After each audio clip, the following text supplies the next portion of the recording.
ইমরিইম মা নাওয়া ফামান কানাত হিজরাতুহু ইলাল্লাহি ওয়া রাসূলিহি ফাহিজরাতুহু ইলাল্লাহি ওয়া রাসূলিহি ওয়া মান কানাত হিজরাতুহু ইলাদ দুনিয়া ইউসিবুহা আও ইমরাআতিন ইয়ানকিহুহা ফাহিজরাতুহু ইলা মা হাজারা ইলাইহি। কোন একজন ব্যক্তি যদি হিজরত করে, হিজরতের মতো তো কাজ সব কিছু ছেড়ে দিয়েছে শুধু আল্লাহ এবং তার রাসূলের জন্য, কিন্তু এই ব্যক্তির হিজরতের মধ্যেও যদি এমন একটা লক্ষ্য এবং উদ্দেশ্য থাকে যে দুনিয়ার কোন কল্যাণ, চাকরি বাকরি, ব্যবসা বাণিজ্য, এই যে এখানে যারা এসেছেন, যদি আপনার নিয়ত থাকে যে আপনি ব্যবসা করতে এসেছেন, কেনাকাটা করতে এসেছেন, অথবা অন্য কোনো কিছু, অথবা অন্যের সাথে দেখা সাক্ষাৎ হবে, if this is your intention, যদি এই লক্ষ্যে উদ্দেশ্যে আপনি আসেন, ফাহিজরাতুহু ইলা মা হাজারা ইলাইহি, তাহলে আল্লাহর কাছে এর জন্য কোনো বরাদ্দ নাই। আল্লাহ সুবহানাহু ওয়া তাআলা ওই সকল হতভাগাদের অন্তর্ভুক্ত আমাদেরকে না করুন। যারা আছেন তারা বসুন। এই জায়গাটা ফেরেশতারা, রহমতের ফেরেশতারা পরিবেষ্টন করে রয়েছেন। রহমতের ফেরেশতারা এই জায়গাটা পরিবেষ্টন করে রয়েছেন। এটা আল্লাহ রাসূল বলেছেন, যিনি as-সাদিক আল-মাসদুক, যিনি নবুয়তের আগেও কোনোদিন মিথ্যা কথা বলেন নাই, নবী হওয়ার পরেও কোনোদিন মিথ্যা কথা বলেন নাই। ওয়াল ফাদলু মা শাহিদাত বিহিল আ'দাউ, বলা হয় শত্রুরা যে সার্টিফিকেশন দেয় ওইটাই হচ্ছে রিয়েল সার্টিফিকেশন। বন্ধুরা তো অনেক কথাই বলবে, professor doctor Abul Kalam Azad sir তো আমার ব্যাপারে বলবেন, কারণ উনি আমাকে পছন্দ করেন, আমি ওনাকে পরম ভালোবাসি, এজন্য উনি আমার কথা বলবেনই। কিন্তু শত্রু যারা আছে তারা কি বলে, there lies the real testimony, সেটি হচ্ছে মূল। আল্লাহ রাসূল সাল্লাল্লাহু আলাইহি ওয়াসাল্লামের ব্যাপারে শত্রুরা তারা মুখ ভরে রাসূলুল্লাহ সাল্লাল্লাহু আলাইহি ওয়াসাল্লামের প্রশংসা করে গিয়েছেন।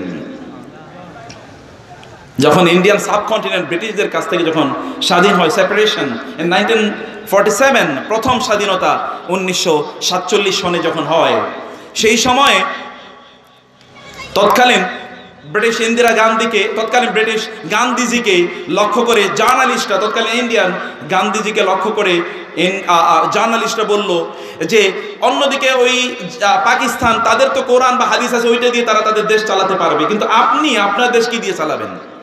আপনার তো কোনো সংবিধান এখনো তৈরি হয় নাই, কি দিয়ে চালাবেন? তখন তিনি একটি বই দেখিয়েছিলেন, I will administer my country according to this book, আমি এই বই অনুসারে আমার দেশ পরিচালনা করব। লোকেরা বলল বইটার নাম কি? তিনি বললেন life and administration of Omar রাদিয়াল্লাহু তাআলা আনহু। বইটার নাম হলো ওমরের জীবন এবং শাসন ব্যবস্থা। এইটাই আমার জন্য যথেষ্ট। এরকম লক্ষ লক্ষ মানুষ তিনি তৈরি করে গিয়েছেন। ওয়াল ফাদলু মা শাহিদাত বিহিল আ'দাউ, রিয়েল মর্যাদা হচ্ছে তাই যেই মর্যাদাটা এর স্বীকৃতি দিয়ে থাকে শত্রুরা। এরকম শত্রুরা বহু মর্যাদার স্বীকৃতি দিয়েছে রাসূলুল্লাহ সাল্লাল্লাহু আলাইহি ওয়াসাল্লামের ব্যাপারে।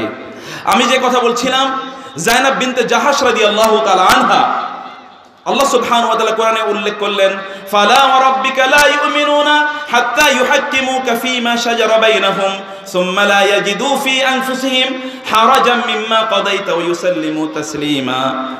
আল্লাহর কসম করে বলছি, আপনার রবের কসম করে বলছি, এই লোকেরা ইমানদার হিসেবে পরিগণিত হবে না যতক্ষণ না আপনাকে তারা তাদের চূড়ান্ত বিচারক হিসেবে মেনে না নেয়। আপনি যা বলবেন তাই তাদের জীবনের একমাত্র পলিসি, একমাত্র প্রিন্সিপাল, একমাত্র মূলনীতি, একমাত্র জীবন ব্যবস্থা। আপনি যা বলেছেন তার বাইরে তাদের কোনো কথাই নাই। ততক্ষণ এই ব্যক্তিরা ইমানদার হবে না। এই জন্য প্রিয় ভাইয়েরা, সম্মানিত বোনেরা, মোমেন হতে হলে দুটো জিনিস লাগে, ফুল সাবমিশন টু আল্লাহ, আল্লাহ সুবহানাহু ওয়া তাআলার কাছে পরিপূর্ণ আত্মসমর্পণ, এবং রাসূলুল্লাহ সাল্লাল্লাহু আলাইহি ওয়াসাল্লামকে পরিপূর্ণ অনুসরণ।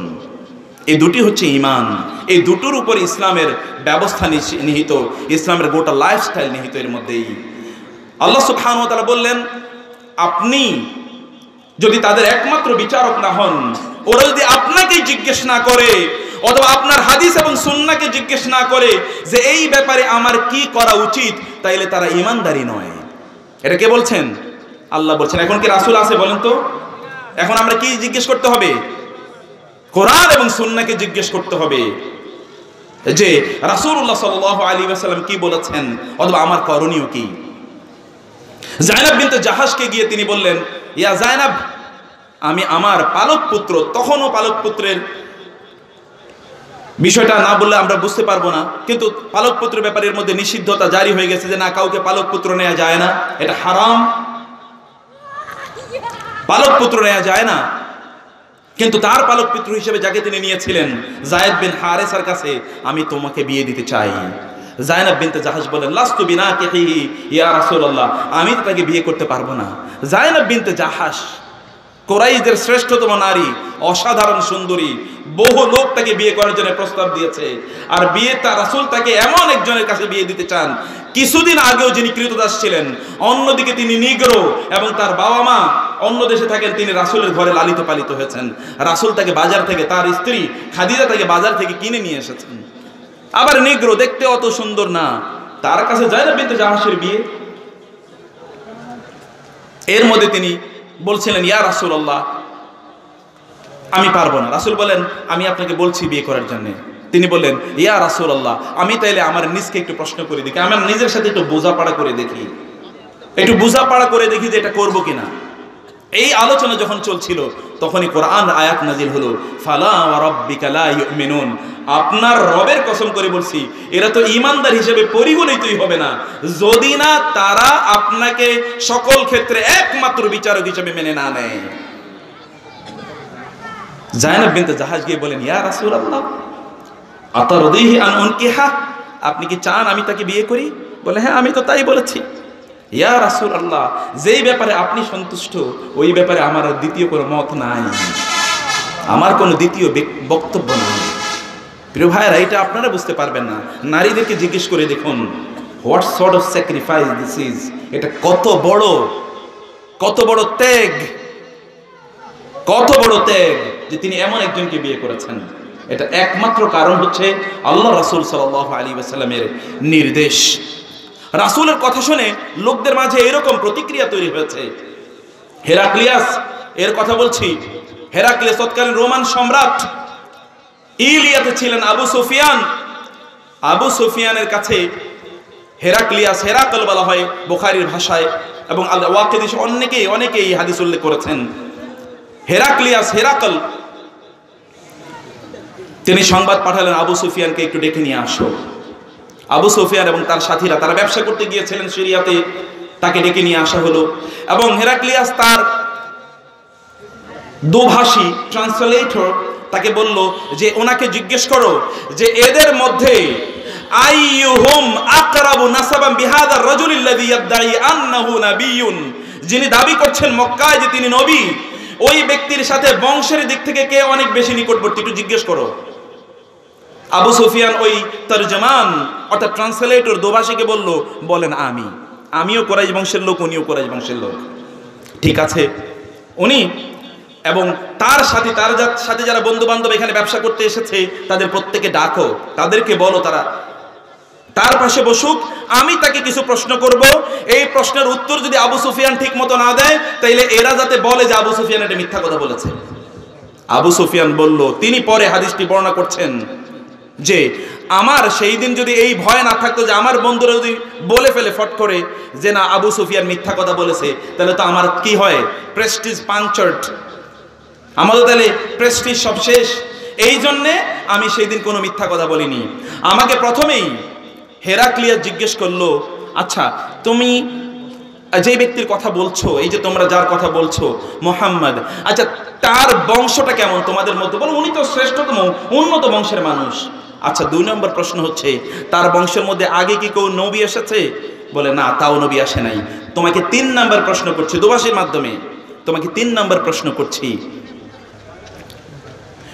তিনি যাদের মাঝে দাওয়াত দিচ্ছেন, এই যারা তার দাওয়াত কবুল করছে এরা কি সমাজের সবচেয়ে প্রভাবশালী লোকেরা নাকি সাধারণ লোকেরা? বলে না, সাধারণ লোকেরা। 4 নম্বর প্রশ্ন করছি যে তার অনুসারীদের সংখ্যা কি দিন দিন বাড়ছে না কমছে? বলো না, তার অনুসারীদের সংখ্যা দিন দিন বাড়ছে। 5 নম্বর প্রশ্ন করছি, তিনি কি নবী হওয়ার আগে জীবনে কোনোদিন মিথ্যা কথা বলেছেন? বলে না, তিনি নবী হওয়ার আগে কোনোদিন কোনো মিথ্যা কথা বলেননি।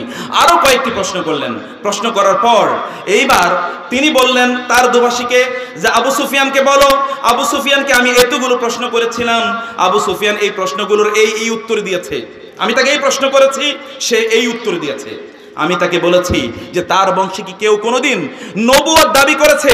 সে বলেছে যে না, দাবি করেনি।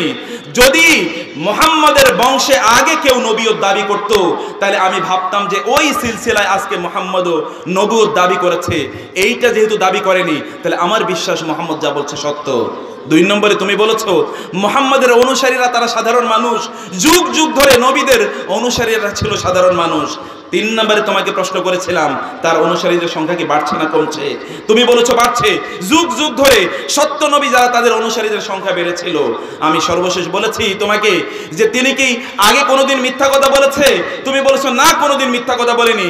যিনি মানুষের সাথে মিথ্যা কথা বলেননি, তিনি আল্লাহর ব্যাপারে কিভাবে মিথ্যা কথা বলবেন এটা আমি ভাবতেই পারি না। আবু সুফিয়ান, তোমাকে আমি বলছি, আবু সুফিয়ান তোমাকে আমি বলছি, আমি ভাবছিলাম, আমি জানতাম, ওয়াকাদ কুনতু আ'লামু আন্নাহু খারিজুন, আমি জানতাম তিনি আসবেই, আমি জানতাম তিনি আসবেই। ওয়ালাম আকুন আ'লামু আন্নাহু মিনকুম, কিন্তু আমি জানতাম না যে তিনি তোমাদের মধ্যে এসেছেন, আমি সেটা জানতাম না। আবু সুফিয়ান, আমি তোমাকে বলি, লাউ কুনতু আ'লামু আন্নী আখলিসু ইলাই, যদি আমি জানি যে আমি তার কাছে পৌঁছতে পারবো, তাহলে তোমাকে আমি বলে রাখি আবু সুফিয়ান, যদি আমি তার কাছে পৌঁছতে পারি তাহলে তোমাকে আমি বলে রাখি আবু সুফিয়ান, আমি তার পাটা স্পর্শ করে, পাটা আমি আমার 2 হাত দিয়ে পানি দিয়ে ধুয়ে দেব। আবু সুফিয়ান, আমি যদি তাকে পাই তাহলে তার দুটো পা আমি আমার এই হাত দিয়ে পানি দিয়ে ধুয়ে দেব আবু সুফিয়ান।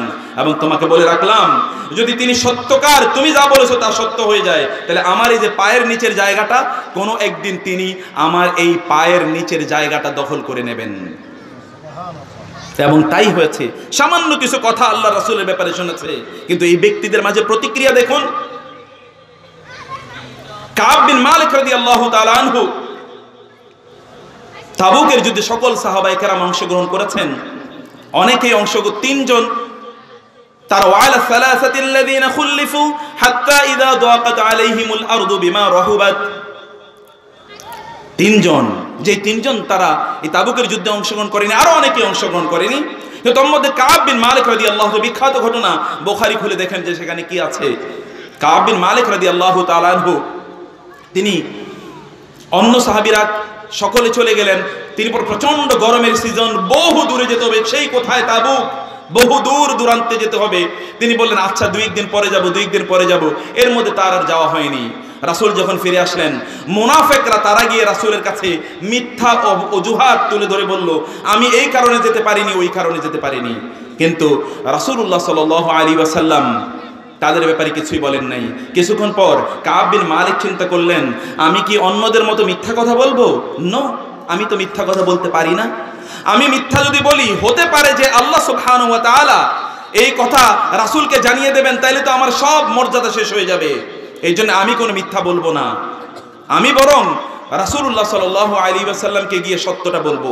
আমি বললাম, ইয়া রাসূলুল্লাহ, আমি সত্যিই কোনো অজুহাত ছিল না, এমনিতেই আমি যাইনি। রাসূল বললেন, আম্মা হাযা লাকাদ সাদাকা, এই ব্যক্তি সত্য কথা বলেছে।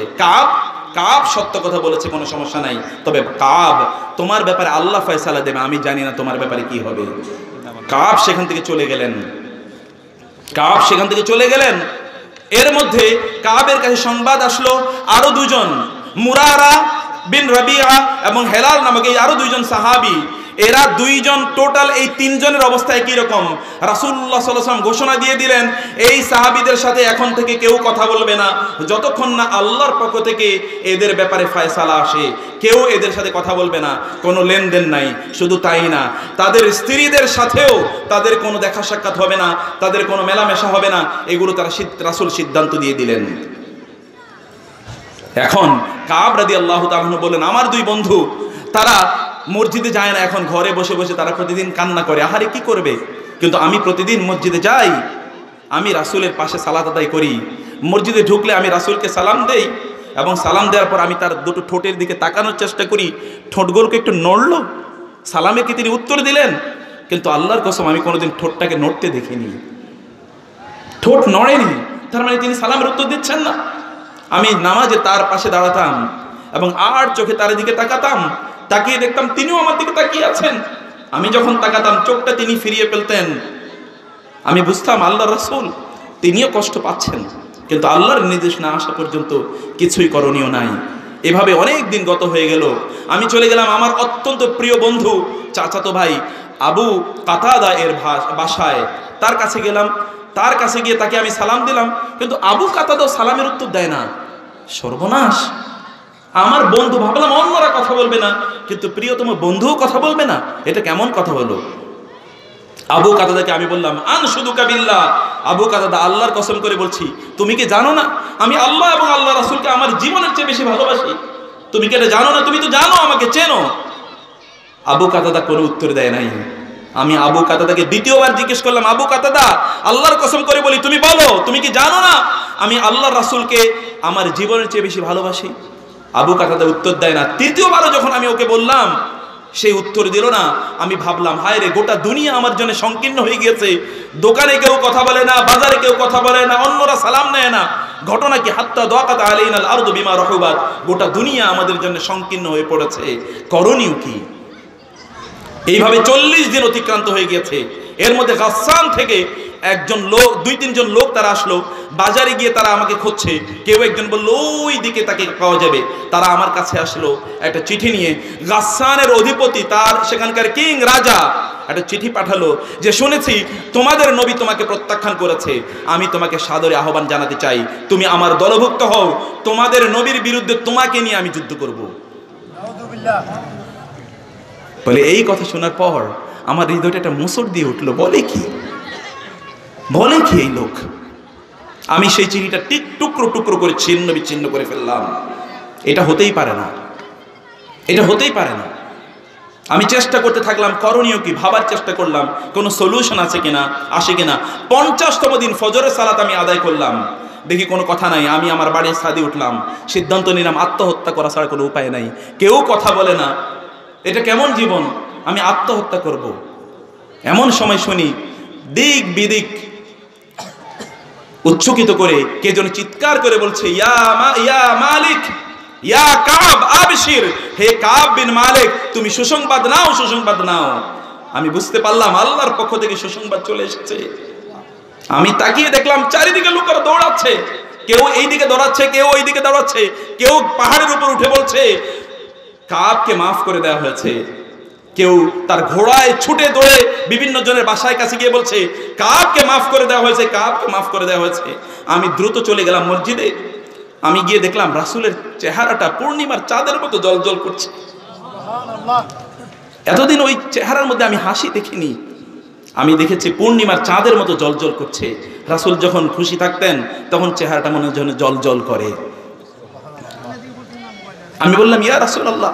যখন সেখানে গেলাম, তিনি বললেন, কাব আবশির বিয়াউমিন, তুমি এমন একটা দিনের সুসংবাদ নাও যেই দিনের চেয়ে উত্তম দিন তোমার জীবনে আর কখনোই আসে নাই।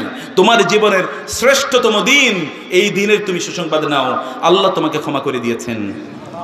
কাব বলেন, ইয়া রাসূলুল্লাহ, is it from you, this declaration is from you, এটা কি আপনি বলছেন? বললেন, না, এটা মহান আল্লাহর পক্ষ থেকে সিদ্ধান্ত এসেছে।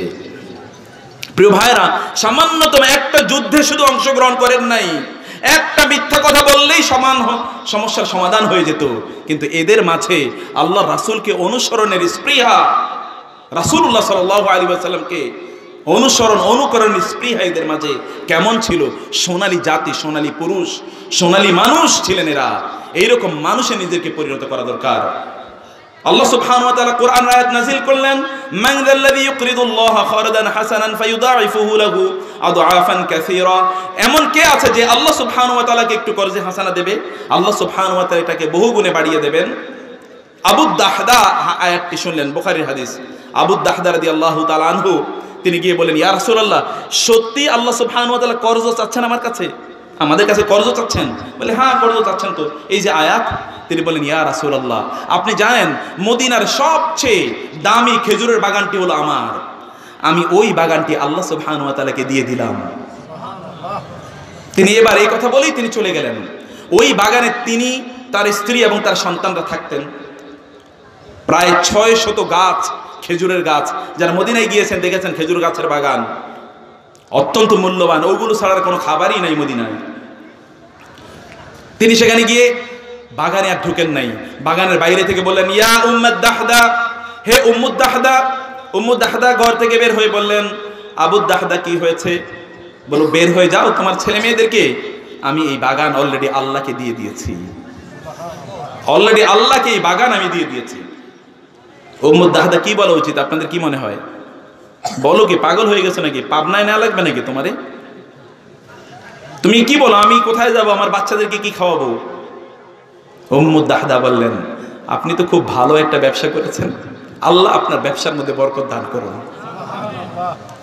অসাধারণ ব্যবসা করেছেন, একটু দাঁড়ান, আমি আমার বাচ্চাদেরকে নিয়ে একটু বের হই, প্লিজ আমাকে একটু সময় দেন। দল বল সহ বের হয়ে গিয়েছেন। প্রিয় ভাইয়েরা, সম্মানিত উপস্থিতি, আমি বলছি যে অনুগ্রহ করে আপনারা আল্লাহ এবং আল্লাহ রাসূল কি বলেছেন এটা শুনে সেইভাবে আমল করার জন্য একটু বসুন প্লিজ। আল্লাহ এবং আল্লাহ রাসূল যা বলেছেন সেটাকে আমল করার জন্য বসুন, আমল করার জন্য শুনুন। আমাদের গন্তব্য তো একটাই, আমরা যাইতে চাই কোথায়? জান্নাতে আমরা যেতে চাই, কিন্তু জান্নাতে যাওয়ার পথ মহান আল্লাহ সুবহানাহু ওয়া তাআলা জানিয়ে দিয়েছেন। আমরা সব সময় শর্টকাট ওয়েতে অর্থাৎ সংক্ষিপ্ত রাস্তায় জান্নাতে যেতে চাই, তাই না? কিন্তু জান্নাতে যাওয়ার রাস্তাটা আসলেও সহজ। জান্নাতে যাওয়ার রাস্তা কোনটা? খুবই সহজ রাস্তা। আমরা শুধুমাত্র বাঁকা এবং কঠিন রাস্তায় ঢুকতে চাই, সহজ রাস্তা আমাদের মাথায় নাই। উম্মুল কোরা ইউনিভার্সিটির একজন প্রফেসর, তিনি মূলত মিশরীয়, তিনি ঘটনাটা বর্ণনা করলেন। তিনি মিশরে গেলেন, কায়রোতে, কাহেরা আরবিতে বলে, কায়রো ইংরেজিতে বলে কায়রো। কায়রোতে তিনি গেলেন, একটা ট্যাক্সিতে উঠলেন। ট্যাক্সির ড্রাইভার তার দিকে তাকিয়ে বলেন স্যার ইউ আর ইজিপশিয়ান, আপনি মিশরীয়? বলে হ্যাঁ আমি মাসরি। স্যার আপনার সাথে আমার জীবন একটা গল্প শেয়ার করতে চাই। কি? বলে স্যার আমি মুসলমান হয়েছি। কংগ্রেচুলেশন, ভালো, মারহাবা, আহলান সাহলান, মোবারকবাদ, মুসলমান হয়েছে তুমি। বলে না স্যার এতটুকুই নয়, আমি আমার স্ত্রীর কারণে মুসলমান হয়েছি। কার কারণে? স্ত্রীর কারণে মুসলমান হয়েছে। বলে ভালো, তোমার স্ত্রী কি আগে খ্রিস্টান ছিল নাকি? আপনি তো হলে তাই জিজ্ঞেস করবেন, উনি আগে খ্রিস্টান ছিলেন অথবা উনি আগে মুসলমান ছিলেন, তারপরে তুমি খ্রিস্টান ছিলে, এই জন্য তুমি তাকে বিয়ে করতে চাও, উনি শর্ত দিয়েছেন তোমাকে মুসলমান হওয়া লাগবে, নাহলে বিয়ে করবে না, এরকম কোনো কিছু? বলো না স্যার আমিও খ্রিস্টান ছিলাম, আমার ওয়াইফও খ্রিস্টান ছিল। তাইলে কি ঘটনা? বলে স্যার আমরা তো কায়রোর বাইরে একটা গ্রামে আমরা বসবাস করতাম, আমাদের দুজনের চাকরি হলো কায়রো শহরে। আমরা আসলাম, আসার পরে আমার স্ত্রী প্রতিদিনই বাসা থেকে একটা মসজিদের পাশে দিয়ে যেতেন তার অফিসে। মসজিদের পাশে দিয়ে প্রতিদিনই কোথায় যেতেন? অফিসে যেতেন। যাওয়ার সময় তিনি শুনতেন ইমাম সাহেব বলেন ইয়াকা না'বুদু ওয়া ইয়াকা নাস্তাঈন ইহদিনাস সিরাতাল মুস্তাকিম। প্রতিদিন ইমাম সাহেব পড়েন ইহদিনাস সিরাতাল মুস্তাকিম, প্রতিদিন পড়েন। আমার ওয়াইফ আমাকে বললেন এসে যে একটা অসাধারণ ঘটনা, আমি প্রতিদিন দেখি মুসলমানরা ইমাম সাহেব এবং অন্যরাও এরকম ইহদিনাস সিরাতাল মুস্তাকিম পড়ে। আমি তাকে জিজ্ঞেস করলাম যে ইমাম সাহেব আপনারা প্রতিদিন কয়বার এই দোয়াটা পড়েন? ইহদিনাস সিরাতাল মুস্তাকিম, বলুন তো এর অর্থ কি? হে আল্লাহ আমাদেরকে সরল সঠিক পথ দেখান। বলে কতবার আপনারা ডেইলি এই দোয়াটা করেন? বলে কমপক্ষে তো 17 বার পড়ি। কমপক্ষে কতবার? 17 বার পড়ি। তিনি বললেন আমার ওয়াইফ এরপরে আমার কাছে চলে আসলেন এবং আমাকে এসে বললেন আচ্ছা বলো তো আমরা তো খ্রিস্টান, গত 40 বছরে কোনোদিন কি আমরা গডকে বলেছি, ভগবানকে বলেছি, ঈশ্বরকে বলেছি ঈশ্বর আমাদেরকে হেদায়েত দাও? কোনোদিনই তো বলি নাই। আমরা এই দোয়া কোনোদিনই তার কাছে করিনি। আর মুসলমানরা প্রতিদিন কমপক্ষে 17 বার এই দোয়া করছে। যারা প্রতিদিন 17 বার এই দোয়া করে তারা কি হেদায়েত পাওয়ার যোগ্য নাকি আমরা হেদায়েত পাওয়ার যোগ্য? কারা? আপনাদের কি মনে হয় কারা হেদায়েত পাওয়ার যোগ্য? প্রতিদিন 17 বার যে দোয়া করে প্রার্থনা জানায় আল্লাহর কাছে যিনি হেদায়েত দেবেন, তারা হেদায়েত পাবে না যে কোনোদিন চায় না সে কি হেদায়েত পাবে? বলে আমার ওয়াইফ যখন এই কথা বলল আমি তো ভাবলাম ঘটনাটা তো সত্য। আমরা বুঝলাম যারা প্রতিদিন মহান আল্লাহর কাছে এতবার দোয়া করতে পারে নিশ্চয়ই তারাই হেদায়েত প্রাপ্ত, আমরা হেদায়েতের উপর নেই। আমরা সিদ্ধান্ত নিলাম স্বামী স্ত্রী আমরা মুসলমান হয়ে যাব। প্রিয় ভাইরা বোনেরা, প্রতিদিন কতবার ইহদিনাস সিরাতাল মুস্তাকিম বলি? যদি অন্তর থেকে ইহদিনাস সিরাতাল মুস্তাকিম বলতে পারতাম তাহলে আল্লাহ সুবহানাহু ওয়া তাআলা সত্যিকার অর্থেই আমাদেরকে হেদায়েত দিয়ে ভরপুর করে দিতেন। কিন্তু মন থেকে তো আমরা বলি না, অধিকাংশই আমরা বুঝি না যে ইহদিনাস সিরাতাল মুস্তাকিমের অর্থ কি। তারপরেও ইনশাআল্লাহ অবশ্যই আমরা ইহদিনাস সিরাতাল মুস্তাকিমের উপর আছি না আমরা ইনশাআল্লাহ। আল্লাহ সুবহানাহু ওয়া তাআলা বলেছেন, ওয়া আন্না হাযা সিরাতি মুস্তাকিমা ফাত্তাবিউ ওয়া লা তাত্তাবিউস সুবুলা ফাতাফাররাকা বিকুম আন সাবিলি। এটা হচ্ছে আমার পথ সোজা, এটা জান্নাতে যাওয়ার সোজা পথ। আচ্ছা আপনারা বলেন তো, কোন একটা জায়গায় যাওয়ার জন্য একটা সোজা পথ আছে আর একটা বাঁকা পথ আছে, কোন জায়গা দিয়ে তাড়াতাড়ি যাওয়া যাবে? কোনটা দিয়ে তাড়াতাড়ি যাওয়া যাবে? সোজাটা দিয়ে তাড়াতাড়ি যাওয়া যাবে না? তো জান্নাতের পথটা তো এইটা, অন্যগুলো তো সব বাঁকা পথ। ওই বাঁকা পথে গেলে জান্নাতে যাওয়ার সম্ভাবনা জিরো, এবং you may be lost in the desert. হতে পারে যে আপনি সেখানে কোথাও হারিয়েও যেতে পারেন, ওই পথে আর আপনি জান্নাতে যেতে পারবেন না। পথ একটাই জান্নাতে, straight word, straightforward, straight cut, একেবারে সোজা পথে আপনি জান্নাতে চলে যাবেন। সেই পথের জন্য মহান আল্লাহ সুবহানাহু ওয়া তাআলার কাছে প্রতিদিন আমরা আল্লাহ সুবহানাহু ওয়া তাআলার কাছে দোয়া করি। কিন্তু সিরাতে মুস্তাকিম দুটো জিনিসের সমন্বয়। সিরাতে মুস্তাকিম কয়টি জিনিসের সমন্বয় বলুন তো? দুটি জিনিসের সমন্বয়। একটা হচ্ছে ঈমান আর একটা হচ্ছে আমল। একটা কি? ঈমান আর একটা হচ্ছে আমল। একটা হচ্ছে তাওহীদ, একটা হচ্ছে আকীদা, আর একটা হচ্ছে আমল। এই জন্যে আল্লাহ সুবহানাহু ওয়া তাআলা কোরআনে বলেছেন, তিনি জীবন এবং মৃত্যুকে সৃষ্টি করেছেন লিনাবলুয়াকুম আইয়ুকুম আহসানু আমালা, আমি যাতে পরীক্ষা করতে পারি যে তোমাদের মধ্যে আমলের দিক থেকে শ্রেষ্ঠতম কে, তোমরা কে শ্রেষ্ঠতম আমল করছো, সবচেয়ে ভালো আমল তোমরা কে করছো, এটা আমি পরীক্ষা করার জন্যে আমি তোমাদের জীবন এবং মৃত্যুকে সৃষ্টি করেছি। আল্লাহ সুবহানাহু ওয়া তাআলা প্রতি মুহূর্তে পরীক্ষা করেন যে আপনি হেদায়েতের উপর আছেন কিনা এবং আপনি জান্নাতের পথে চলছেন কিনা। প্রিয় ভাইরা বোনেরা, জান্নাতে যেতে হলে প্রথম যে সিঁড়িটি আপনাকে অবলম্বন করতে হবে সেই সিঁড়ির নাম হলো তাওহীদ। তার নাম কি? তাওহীদ। ঈমানটাকে ঠিক করতে হবে। আল্লাযীনা আমানু ওয়া আমিলুস সালিহাতি, যারা ঈমান এনেছে এবং আমল সালেহ করেছে। কুল হাল নুনাব্বিউকুম বিল আখসারিনা আমালা, একদল লোক আছে প্রচুর আমল করে কিন্তু তার ঈমানে প্রবলেম আছে, এই আমলে কিছুই যায় আসে না। ওয়া কাদিমনা ইলা মা আমিলু মিন আমালিন ফাজআলনাহু হাবাআম মানসুরা, আমি তাদের আমলগুলোর দিকে তাকালাম এবং এগুলোকে আমি ধুলায় উড়িয়ে দিলাম, একটা আমল কবুল করার মতো নয়। কারণ কি ছিল? কারণ ছিল ঈমানের মধ্যে প্রবলেম ছিল। এই জন্যে ঈমানটাকে আমাদের ঠিক করে নিতে হবে। রাসূলুল্লাহ সাল্লাল্লাহু আলাইহি ওয়াসাল্লাম বলেছেন, মান ক্বালা লা ইলাহা ইল্লাল্লাহ দাখালাল জান্নাহ, লা ইলাহা ইল্লাল্লাহ বললেই দাখালাল জান্নাহ, সে জান্নাতে চলে যাবে। মুসা আলাইহিস সালাতু ওয়াস সালাম আল্লাহকে বললেন, হে আল্লাহ, আপনি আমাকে এমন একটা জিকির শিখিয়ে দিন যে জিকিরটা আমি করব এবং ওর মাধ্যমে আপনার কাছে আমি দোয়া করব। আল্লাহ সুবহানাহু বললেন, তুমি বলো লা ইলাহা ইল্লাল্লাহ। তিনি বললেন, এই দোয়া তো সবাই পড়ে। মুসা আলাইহিস সালাতু ওয়াস সালামকে আল্লাহ সুবহানাহু ওয়া তাআলা বললেন, হে মুসা, তোমাকে আমি বলে রাখি, যদি 7 আসমান এবং 7 জমিন এক পাল্লায় দেয়া হয় আর লা ইলাহা ইল্লাল্লাহকে অন্য পাল্লায় দেয়া হয়, তাইলে লা ইলাহা ইল্লাল্লাহর পাল্লাটাই ভারী হয়ে যাবে। সুবহানাল্লাহ! কেমন গুরুত্ব এটার। মান কানা আখিরু কালামিহি লা ইলাহা ইল্লাল্লাহ, মান কানা আখিরু কালামিহি ইনদাল মাউত লা ইলাহা ইল্লাল্লাহ দাখালাল জান্নাহ, লাকিনু মাউতাকুম লা ইলাহা ইল্লাল্লাহ, শাহিদাল্লাহু আন্নাহু লা ইলাহা ইল্লাল্লাহ, ইফতাহু সিবয়ানাকুম বিকালিমাতি লা ইলাহা ইল্লাল্লাহ। রাসূলুল্লাহ সাল্লাল্লাহু আলাইহি ওয়াসাল্লাম বলেছেন, তোমরা তোমাদের এই বাচ্চাদের, তোমাদের শিশুরা যখন তারা কথা বলা শিখে তখন তাদের মুখ থেকে যাতে সর্বপ্রথম যে কথাটি বের হয় সেটার নাম হলো লা ইলাহা ইল্লাল্লাহ। এবং তোমাদের মৃতদেরকেও তোমরা কি শিখাও? কি শিখাবে? লা ইলাহা ইল্লাল্লাহ। মৃত যারা মারা যাচ্ছে তাদেরকেও বলতে হবে লা ইলাহা ইল্লাল্লাহ বলার জন্য। শিশুদেরকেও লা ইলাহা ইল্লাল্লাহ। লা ইলাহা ইল্লাল্লাহ is our lifestyle, that is the philosophy of Islam. এটি হচ্ছে ইসলামের জীবন ব্যবস্থা, এটি হচ্ছে ইসলামের দর্শন, এটিকে কেন্দ্র করে আবর্তিত হয়। 2 নম্বর হচ্ছে আমলে সালেহ, আমল করতে হবে, আমল। এবং আমলের মধ্যে সবচেয়ে গুরুত্বপূর্ণ যে বিষয়টি সেটা হচ্ছে সালাত, নামাজ। যুবকরা মনে রাখতে হবে, বৃদ্ধরা মনে রাখতে হবে, মায়েরা মনে রাখতে হবে, আল্লাহ সুবহানাহু ওয়া তাআলা কিয়ামতের দিন প্রথম যে বিষয়ে মানুষকে প্রশ্ন করবেন সেটার নাম হচ্ছে নামাজ। ফাইন সালুহাত সালুহা সাইরু আমালিহি, যদি নামাজের ব্যাপারে তিনি উত্তমভাবে প্রশ্নের উত্তর দিতে পারেন, এই ব্যাপারে যদি তার প্রশ্ন ঠিক হয় তাহলে অন্য আমলের দিকে আল্লাহ তাকাবেনই না, যাও মাফ করে দিলাম। আর যদি এই জায়গায় ধাক্কা লাগে তাহলে অন্য কোনো আমল আর কাজে লাগবে না। আল আহদুল্লাযী বাইনানা ওয়া বাইনাহুম আস-সালাতু, আমাদের মাঝে এবং কাফের মুশরিকদের মাঝে মূল পার্থক্য হচ্ছে নামাজ। রাসূলুল্লাহ সাল্লাল্লাহু আলাইহি ওয়াসাল্লাম তার ইন্তেকালের সময় তিনি বললেন, আস-সালাতু ওয়াস-সালাতু ওয়া মা মালাকাত আইমানুকুম, হে আমার উম্মত, নামাজ নামাজ নামাজের গুরুত্ব দাও। ফাখালাফা মিন বা'দিহিম খালফুন আদাউ আস-সালাতা ওয়াত্তাবাউ আশ-শাহওয়াতি ফাসাউফা ইয়ালকাউনা গায়্যা ইল্লা মান তাবা ওয়া আমানা ওয়া আমিলা সালিহান ফাউলাইকা ইয়াদখুলুনাল জান্নাহ ওয়া লা ইউজলামুনা শাইআ। একদল লোক আছে যারা নামাজকে বিনষ্ট করে দেয়।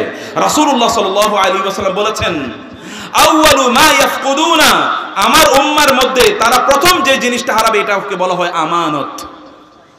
প্রথম আমার উম্মার থেকে যে জিনিসটি হারিয়ে যাবে, উঠিয়ে নেওয়া হবে, তার নাম হলো আমানত। এবং সর্বশেষ যে জিনিসটি উঠিয়ে নেওয়া হবে সেই জিনিসটার নাম হলো সালাত। সালাতকে তারা নষ্ট করে দেবে, নামাজকে তারা নষ্ট করে দেবে, নামাজের প্রতি তাদের কোনো গুরুত্ব এবং ভ্রুক্ষেপই থাকবে না। আপনারা জানেন, যুবকদের কথা বলছি, যুবকরা এখানে যারা আছেন, যদি আপনি চান আল্লাহ সুবহানাহু ওয়া তাআলার কাছে আপনার মর্যাদাটা বাড়ুক, তাহলে নামাজে দাঁড়িয়ে যান। নামাজ আপনার শ্রেষ্ঠতম অস্ত্র। চাকরি হচ্ছে না, বিয়ে শাদী হচ্ছে না, ব্যবসা বাণিজ্য উন্নতি হচ্ছে না, সংসারে অশান্তি, অথবা শরীর ভালো নয়, অসুস্থতায় আছেন, বিভিন্ন লক্ষ্য উদ্দেশ্য আছে, প্ল্যান আছে, প্রোগ্রাম আছে, কোনোটাই পূর্ণ হচ্ছে না, আপনি আপনার লক্ষ্যে উপনীত হতে পারছেন না, আপনার ব্যাপক পরিমাণ হতাশা, বিভিন্ন প্রবলেমে জর্জরিত, আপনি নামাজে দাঁড়িয়ে যান। নামাজ আপনার সবচেয়ে বড় অস্ত্র। এই অস্ত্র দিয়ে মহান আল্লাহ সুবহানাহু ওয়া তাআলার পক্ষ থেকে অবারিত রহমত আপনি অর্জন করতে পারেন। এবং কিয়ামতের দিন যেই সকল ব্যক্তিদেরকে আল্লাহ সুবহানাহু ওয়া তাআলা তার ছায়ায় আশ্রয় প্রদান করবেন, এর মধ্যে একদল লোক আছে যারা নামাজের জন্য তাদের অন্তরটাকে নিবেদিত করে রাখে প্রতি মুহূর্তে। এই জন্য বড়দেরকে বলছি, নামাজের প্রতি গুরুত্ব দিন। রাসূলকে যখন প্রশ্ন করা হলো সবচেয়ে উত্তম মানুষকে, তিনি বললেন, যার বয়সও বেড়েছে আমলও বেড়েছে, বয়সও বেড়েছে আমলও বেড়েছে। প্রিয় উপস্থিতি, মুরব্বীদেরকে বলছি, আপনার আমল কি গত বছরের চেয়ে বেড়েছে? যদি না বেড়ে থাকে, তাহলে এই যে বোনাস পিরিয়ড আল্লাহ এক বছর আপনাকে দিলেন, আল্লাহ সুবহানাহু ওয়া তাআলার কাছে কি জবাবদিহি করবেন? আপনি আল্লাহ সুবহানাহু ওয়া তাআলাকে স্মরণ করুন। আল্লাহ সুবহানাহু ওয়া তাআলাকে, এই জন্য হাসান আল বসরি বলেছেন, তোমরা তোমাদের ঈমান তিনটা জায়গায় খোঁজো। নামাজের মধ্যে ঈমান খোঁজো, তেলাওয়াতুল কোরআনের মধ্যে ঈমান খোঁজো, জিকিরের মধ্যে ঈমান খোঁজো। যদি এই তিনটার মধ্যে মজা পাও, তাইলেই বুঝবে তোমার ঈমান আছে। আর নাই ঈমান নাই, অন্য কিছু থাকতে পারে। এই তিনটাকে মধ্যে তোমরা তোমাদের ঈমানটাকে খুঁজে নাও। ইবাদত, সালাত, সালাত। ওমর রাদিয়াল্লাহু তাআলা আনহু যখন আবু লুলুল আল মাজুসি যখন তাকে হত্যা করলো, ওমর রাদিয়াল্লাহু তাআলা আনহু বেহুশ হয়ে প্রথম যে শব্দটি উল্লেখ করলেন, আসাল্লান নাস, মানুষকে নামাজ পড়েছে, নামাজ কি শেষ হয়েছে? কারণ আমি তো নামাজ শেষ করতে পারিনি। তিনি বলেন, আলহামদুলিল্লাহিল্লাযী লাম ইয়াজআল কাতিলি লিমান সাজদা লিল্লাহি সাজদাতান ইউহাজ্জু বিহি ইনদাল্লাহ। আলহামদুলিল্লাহ, আল্লাহর শুকরিয়া আদায় করছি, আমার হত্যাকারী এমন ব্যক্তি নয় যে আল্লাহ সুবহানাহু ওয়া তাআলার জন্য জীবনে একটা মাত্র সিজদা করেছে। আল্লাহ সুবহানাহু ওয়া তাআলা সিজদার স্থানগুলোকে জাহান্নামের জন্য হারাম করে দেবেন, এই স্থানগুলোকে জ্বালিয়ে দেওয়ার জন্য। এই জন্য রাসূলুল্লাহ সাল্লাল্লাহু আলাইহি ওয়াসাল্লাম বলেছেন, আল্লাহ সুবহানাহু ওয়া তাআলা সর্বশেষ বলবেন ফেরেশতাদেরকে, যাও, যেই সকল লোকেরা আমার জন্য সিজদা দিয়েছে ওদের কপালের দাগগুলো দেখে দেখে ওদেরকে জাহান্নাম থেকে খুঁজে বের করো এবং ওদেরকে জান্নাত দিয়ে যাও। ইন্নাল্লাহা হাররামা আলান নারি আন তাকুলা আসারাস সুজুদ। আল্লাহ সুবহানাহু ওয়া তাআলা জাহান্নামের জন্য হারাম করেছেন এই কপালে সিজদার যে দাগ আছে, এই দাগগুলো খাওয়া, এগুলোকে ভস্ম করে দেয়া, ছাই করা, জ্বালিয়ে দেয়াকে হারাম করেছেন। সালাত আদায় করুন, সালাত শেখান বাচ্চাদেরকে, আল্লাহ সুবহানাহু ওয়া তাআলার সাথে সম্পর্ক তৈরি করুন। যুবকদেরকে বলছি, ডিপ্রেশন, আপনার অনেক ডিপ্রেশন আছে, অ্যাংজাইটি আছে, হারাম জিনিস থেকে নিজকে মুক্ত করুন। জান্নাতে আপনার জন্য সব অপেক্ষা করছে। আপনি খেলাধুলা চান, আনন্দ ফুর্তি চান, বেগানা নারীর দিকে তাকাচ্ছেন, যেই চোখ দিয়ে বেগানা নারীর দিকে তাকিয়েছেন, ওই চোখের জন্য জান্নাত দেখাকে আল্লাহ সুবহানাহু ওয়া তাআলা হারাম করে দেবেন। উজুহু ইয়াওমাইযিন নাযিরা ইলা রাব্বিহা নাযিরা ওয়া উজুহু ইয়াওমাইযিন বাসিরা তাযুন্নু আন ইউফআলা বিহা ফাকিরা। একদল চোখ সেই দিন উজ্জ্বল থাকবে, আল্লাহ সুবহানাহু ওয়া তাআলাকে দেখবে, আরেক দল চোখ সেই দিন আল্লাহকে দেখবে না। যেই চোখগুলো আল্লাহকে দেখবে না, ওই চোখগুলো হারাম জিনিসকে দেখেছিল। ফেসবুক, ইউটিউব, তাতে আপনি কি দেখেন, কি করেন? যুবকদেরকে বলছি, যুবকরা, যদি আপনি ইউসুফের মতো জীবন যাপন করতে পারেন, যে ইউসুফকে সুন্দরী নারী, শুধু সুন্দরী নয়, তিনি এতটা প্রভাবশালিনী ছিলেন, মন্ত্রীর স্ত্রী তাকে ডেকেছেন, কিন্তু ইউসুফ বলেছেন মাআযাল্লাহ, আল্লাহ সুবহানাহু ওয়া তাআলা একটি কথার কারণে ইউসুফকে মিশরের সম্রাট বানিয়েছেন। আপনি যদি ওই জায়গায় যেতে পারেন তাহলে আল্লাহ সুবহানাহু ওয়া তাআলা আপনাকে ওইরকম করে দেবেন। হানজালা রাদিয়াল্লাহু তাআলা আনহু যুবক, আল্লাহর ডাকে সাড়া দিয়েছে, এই জন্য যখন উহুদের যুদ্ধে তিনি মারা যান, আল্লাহ সুবহানাহু ওয়া তাআলা ফেরেশতাদেরকে দিয়ে তাকে আসমানে উঠিয়ে নিয়েছেন এবং ফেরেশতাদেরকে দিয়ে জান্নাতের পানি দিয়ে তাকে গোসল করিয়ে দিয়েছেন। আপনাকে ওই জায়গায় নিয়ে যেতে হবে। মায়েরা যদি আপনারা চান আপনাদের সন্তানরা আবু বকর, ওমর অথবা ওমর ইবনে আব্দুল আজিজের মতো হোক, তাহলে অবশ্যই আপনাদের নিজেদেরকে ফাতেমা, আয়েশা, খাদিজা, মারিয়াম অথবা আসিয়ার মতো করতে হবে। আপনি নিজকে ফাতেমার মতো বানাবেন না, আপনার ঘরে হাসান হোসেন জন্ম নেবে কিভাবে? আপনি আপনার নিজকে মরিয়মের মতো বানাবেন না, আপনার ঘরে কিভাবে মুসার জন্ম হবে? আপনি আপনার নিজকে উম্মে মুসার মতো, আপনি আপনার নিজকে মারিয়ামের মতো বানাবেন না, আপনার ঘরে কিভাবে ঈসার জন্ম নেবে? আপনি আপনার নিজকে উম্মে মুসার মতো বানাবেন না, আপনার ঘরে কিভাবে মুসায়ের জন্ম নেবে? আপনি যদি আসিয়া না হন তাহলে আপনার ঘরে মুসার মতো ব্যক্তিত্ব লালিত পালিত হবে না। এমন মানুষে আপনাকে পরিণত করতে হবে। দাঁড়িয়ে যান। আপনার সন্তানের রোগ, আপনার সন্তান আপনার কথা শুনছে না, আপনার সন্তান চোখ রাঙিয়ে কথা বলে, আপনার স্বামী বিপদে চলে গিয়েছে, আপনার সংসারে অশান্তি, আপনার ঠিকমতো রুজি রোজগার হচ্ছে না, রাতের অন্ধকারে দাঁড়িয়ে মহান আল্লাহ সুবহানাহু ওয়া তাআলার সামনে দাঁড়িয়ে যান, লম্বা কেরাত পড়ুন, সিজদায় পড়ে আল্লাহ সুবহানাহু ওয়া তাআলার কাছে কান্না করে দোয়া করুন। আল্লাহ সুবহানাহু ওয়া তাআলা আপনার প্রার্থনা কবুল করবেনই, গ্যারান্টিড। ওয়াবিল আসহারিহুম ইস্তাগফিরুন। রাসূলুল্লাহ সাল্লাল্লাহু আলাইহি ওয়াসাল্লাম বলেছেন, মহান আল্লাহ সুবহানাহু ওয়া তাআলা রাতের শেষ তৃতীয়াংশে প্রথম আকাশে নেমে আসেন এবং তিনি ডাকতে থাকেন, কারো রিজিকের প্রবলেম আছে আমার কাছে চাও, আমি সমাধান করে দেই। কারো রোগ আছে আমার কাছে চাও, আমি রোগ দূর করে দেই। কারো অন্য কোনো পেরেশানি আছে, সেই পেরেশানির কথা আমাকে বলো, আমি সেই পেরেশানি দূর করে দিই। সে আল্লাহকে ভয় করুন। লাস্ট যে পয়েন্টে বলতে চাই, প্রিয় ভাইয়েরা বোনেরা, সন্তানদের দিকে নজর দেন প্লিজ। সন্তানদের দিকে নজর দেন, ওদেরকে আল্লাহওয়ালা বানান। সন্তানদেরকে যদি আল্লাহওয়ালা বানান তাহলে দুনিয়াও পাবেন, আখিরাতও পাবেন। শুধুমাত্র দুনিয়ার জন্য ঘুরবেন, এই সন্তানরা দুনিয়াও মিস করবে, আখিরাতও মিস করবে। কিন্তু ওদেরকে যদি আল্লাহওয়ালা বানান, আল্লাহর পথে যদি তাদেরকে পরিচালিত করেন, আমি এই কথা বলিনি মাদ্রাসায় পড়াবেন, দিন শেখানোর জন্য মাদ্রাসায় পড়াতে হবে, নট নেসেসারিলি আমাদের প্রফেসর সাহেব তো এখানে আছেনই। দিন ডাজন্ট কাম নেসেসারিলি ফ্রম মাদ্রাসা, আর এরকম নয় যে it should not come from school, it may come from everywhere. কিন্তু আপনার বাসার পরিবেশটাকে সেরকম ভাবে তৈরি করুন। আপনার বাসায় সন্তানদেরকে নিয়ে সর্বশেষ কবে কোরআন তেলাওয়াত করেছেন? সিনেমা, নাটক অথবা খেলা তো একসাথে দেখছেন, কিন্তু কবে সর্বশেষ ওদেরকে নিয়ে কোরআন তেলাওয়াত করেছেন? দাজ্জালের ফিতনা থেকে মুক্তির জন্য গান এখানে গাওয়া হয়েছে, ওই গান দিয়ে মুক্তি পাওয়া যাবে না। মুক্তি পেতে হলে শুক্রবার সূরাতুল কাহাফ সকল বাচ্চাদেরকে নিয়ে বাসায় একসাথে পড়ুন, তাইলেই শুধুমাত্র মুক্তি পাওয়া যাবে। বুঝতে পেরেছেন আপনারা? আমি অনেক, এখানে সাদিকুর রহমান আজহারি ভাই আসবেন, উনি আলোচনা করবেন। অনেকগুলো প্রশ্ন আছে আপনাদের, সেই প্রশ্নগুলোরও আমি কিছু আলোচনা করতে চাই। আমি শুধুমাত্র আপনাদেরকে যে কথাটা বলতে চেয়েছি, প্রিয় ভাইয়েরা বোনেরা, ঈমানটাকে ঠিক করুন। ঈমানের মধ্যে যদি ত্রুটি থাকে তাহলে এই আমল কোনো কাজে লাগবে না। ঈমানকে যদি ঠিক না করি তাহলে কোনো কাজে লাগবে না। ঈমানটাকে বুঝুন। বহু কাজ আছে যে কাজের কারণে মানুষের ঈমান ধ্বংস হয়ে যায়, ওই লোক জাহান্নামী হয়ে যায়। তিনি হয়তো বা আমল করে যাচ্ছেন কিন্তু ব্যক্তি আসলে জাহান্নামী, শুধু ঈমানের ত্রুটির কারণে। বুঝতে হবে ঈমানটা কি। ইন্নাল্লাহা লা ইয়াগফিরু আন ইউশরাক বিহি ওয়া ইয়াগফিরু মা দুনা যালিকা লিমান ইয়াশা। আল্লাহ তো শিরক ক্ষমা করবেন না, সকল গুনাহ ক্ষমা করে দেবেন। তা আপনি শিরকের মধ্যে আকণ্ঠ নিমজ্জিত, বিদআতের মধ্যে আপনি আকণ্ঠ নিমজ্জিত, প্রতি মুহূর্তে কুফরি কাজ করে যাচ্ছেন। বহু লোক আল্লাহ রাসূল সাল্লাল্লাহু আলাইহি ওয়াসাল্লামের বিভিন্ন সুন্নাহকে তার অবজ্ঞা করে, তুচ্ছ তাচ্ছিল্য করে কথা বলে, অথবা আচরণ, তার লাইফস্টাইল, তার অ্যাপ্রোচ, তার দৃষ্টিভঙ্গি এটা তাচ্ছিল্যময়। ওই ব্যক্তি যে এর মধ্যে ইসলাম থেকে খারিজ হয়ে গিয়েছে, প্রতিদিন মসজিদে প্রথম কাতারে থাকলেও কোনো কাজ হবে না, ঈমান থেকে খারিজ হয়ে গিয়েছে। You will have to understand what does Islam mean, what does Iman mean। যেটা খেলার মাঠ হিসেবে প্রযোজ্য, বছরে একবার শুধুমাত্র ঈদের সালাদের জন্য ওইটাকে ব্যবহার করবে, তার জন্য এটা জায়েজ আছে, কোনো প্রবলেম নাই। তার জন্য কি আছে? এটা জায়েজ আছে, কোনো প্রবলেম নাই। কারণ কি মনে রাখবেন আপনারা, এইটা হচ্ছে আপনি যে মসজিদের কথা বলছেন, এটা এমন একটা জায়গা, মসজিদে শুধুমাত্র মুসলমানরা 5 ওয়াক্ত সালাতই আদায় করে না, মসজিদে মুসলমানরা সকল ধরনের কাজ করে। মসজিদ হচ্ছে মুসলমানদের পার্লামেন্ট।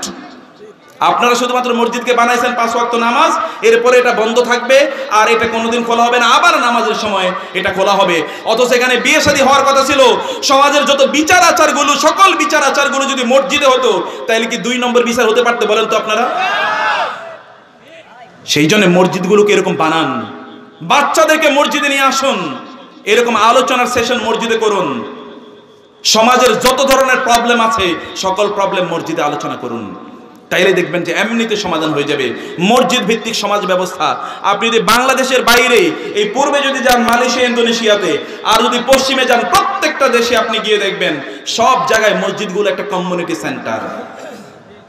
সকল ধরনের কাজ হয় এই মসজিদে। মসজিদে বড় বড় লেকচারের, আপনারা তো মাঠেই এখানে আলোচনা করেছেন, অধিকাংশ মসজিদে বড় বড় লেকচারের আয়োজন করা হয়। ওইখানে দেশ বিদেশের লেকচারাররা আসে এবং ওইখানে বড় বড়, আপনার ইউটিউবে যদি বিদেশি লেকচারগুলো চার্জ দেন, দেখবেন ওইখানে কোথায় আলোচনাগুলো হচ্ছে, ওগুলোই কমিউনিটি সেন্টার। অতএব আমাদের প্রত্যেকটা জায়গায় একটা মাল্টি ডাইমেনশনাল বিভিন্ন ধরনের কাজে এগুলো ব্যবহার করার কথা ছিল আমাদের। একটা জায়গা, একটা ঈদের ময়দান, ঈদের ময়দানকে আপনি শুধুমাত্র বছরে 2 বারই নামাজ পড়বেন আর কিছু করবেন না, আরো কিছু করতে পারেন। আমাদের জায়গায় এটা বিভিন্ন ধরনের। আমরা তো বড় জিনিসে আমাদের কোনো মাথা ব্যথা নাই, ছোট ছোট জিনিস নিয়ে আমাদের মাথা ব্যথা। বড় ইস্যুতে আমাদের কোনো মাথা ব্যথা নাই। এই জন্যে ওই ঈদগাহে কে ধান ওইখানে ইয়ে করলো, কি বলে, রোদে দিল, কেউ ওইখানে ওই যে খের বা ইত্তকার কোনো জিনিস ওইখানে শুকাইলো, এগুলো হয়েছে আমাদের মাথা ব্যথার ইস্যু। এগুলো আমাদের মাথা ব্যথার ইস্যু হওয়ার নয়। ওগুলোকে আপনারা অবারিতভাবে উন্মুক্তভাবে ব্যবহার করতে দেন প্লিজ, কোনো সমস্যা নাই, কোনো সমস্যা নাই। কোথাও কোরআন এবং সুন্নায় বা ফতোয়াতে কোথাও বলা হয়নি যে এগুলোকে অন্য কিছু কাজে ব্যবহার করা যাবে না। অন্য কোনো যে কোনো কাজে আপনি ব্যবহার করতে পারবেন ইনশাআল্লাহ। তবে আপনারা যেই ব্যাপারে নিশ্চিত থাকবেন তা হলো হারাম কোনো কাজ যাতে ওইখানে না হয়। হারাম কাজ কি? আপনার ময়দানে বা ঈদগার ময়দানে না হয়ে অন্য কোনো মাঠে হারাম কাজ হওয়া জায়েজ আছে নাকি? কি বলেন? যে ঈদের ময়দানে শুধুমাত্র হারাম কাজ জায়েজ নাই, আর অন্য সকল জায়গায় হারাম কাজ জায়েজ। হারাম তো হারাম, হারাম ইজ হারাম এভরিওয়্যার। সব জায়গায় হারাম হারাম, আর সব জায়গায় হালাল হালাল, কোনো সমস্যা নাই ইনশাআল্লাহ। আপনারা সেটা করতে পারবেন ইনশাআল্লাহ। এরপরেও আরো অনেক প্রশ্ন আছে, এই জন্য এই দিকে যাচ্ছে না। টয়লেট, গোসলখানা একসাথে থাকলে ওইখানে অজু করা যাবে, অজু হবে কিনা ব্যাখ্যা দেবেন। প্রিয় ভাইয়েরা, কোনো এক সময় যেটাকে টয়লেট বলা হতো, এখন আর ওইটা শুধুমাত্র টয়লেট নয়। এক সময় ছোটকালে আপনাদের এই অঞ্চলে এখনো থাকতে পারে শুধুমাত্র ল্যাট্রিন, শুধুমাত্র ওইখানে পেশাব আর পায়খানা করা হয়। এখনকার টয়লেটগুলোতে শুধুমাত্র কি পেশাব পায়খানা করা হয়? এটার নাম দিয়েছে বাথরুম। কি দিয়েছে নাম? বাথরুম বা ওয়াশরুম। বাথ মানে হলো গোসল, বাথ মানে কি? গোসল। বাথরুম মানে হলো গোসলের রুম, এটাকে বলা হয় গোসলের জায়গা, অথবা ওয়াশরুম গোসলের রুম, গোসলের জায়গা। আপনার নিয়তের উপর নির্ভর করবে। আপনি যদি এই নিয়তে ঢুকেন যে আমি অজু করব, তাহলে আপনি অজু করবেন বিসমিল্লাহ বলে, সমস্যা নেই। আর আপনি যদি ঢুকেন টয়লেট করার জন্য, তাহলে তো আপনি টয়লেট এর দোয়া পড়ে বের হবেন নাকি? ঢুকবেন টয়লেটে দোয়া পড়ে এবং টয়লেটে দোয়া পড়ে আপনি বের হবেন, এটাই তো নাকি? আপনার নিয়তের উপর নির্ভর করছে কোন নিয়তে আপনি করছেন। 3 নম্বরের বিষয় হচ্ছে টয়লেটের যেটাকে বলা হয়, এটাকে বলে কমোড। কমোডের উপর দাঁড়িয়ে আপনারা বিসমিল্লাহ অথবা সুবহানাল্লাহ এগুলো পড়বেন না।